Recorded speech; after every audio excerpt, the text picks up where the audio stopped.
మాకు పెళ్ళైన దగ్గర నుండి అమ్మతో ఒకసారి కూడా మాట్లాడలేదు. కాల్ చేసి చూద్దాం ఒకసారి ఏం చేస్తుందో.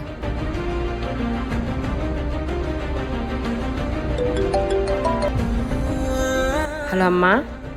అమ్మ ఎలా ఉన్నావు? నేను బాగానే ఉన్నా చిన్ని, మీరు ఎలా ఉన్నారు? బాగానే ఉన్నావమ్మా.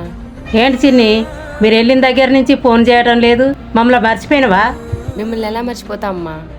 ఆ రోజు నేను కానీ పెళ్లి చేసుకొని మన ఇంటికి వచ్చినప్పుడు మమ్మల్ని రానిచ్చారా అమ్మ? మీ బాబాయ్ గురించి తెలుసుగా నీకు? అసలు ఎవడమ్మా వాడు? నాన్న చనిపోయినప్పటి నుండి మన మీద పెత్తనం చలాయిస్తున్నాడు. అన్నీ అయిపోయినాక ఏం చేయలేను చిన్ని.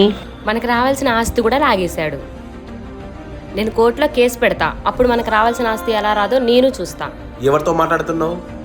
అది గని అమ్మతో మాట్లాడుతున్నా. అమ్మతో మాట్లాడుతున్నావా? ఎవరమ్మా ఎవరికమ్మా? ఏ రోజైతే మన ఇద్దరిని ఇంట్లో నుంచి గెంటేశారో ఆ రోజు నుంచే బంధాలు బంధుత్వాలు తెగిపోయాయి. ఇంకోసారి మాట్లాడకు. అలా అయితే ఎలాగే నీతో? హే, ఉండాలంటే ఉండు, లేకపోతే వెళ్ళిపో. నిన్ను ఆపేటోడు ఎవరు లేడు ఇక్కడ.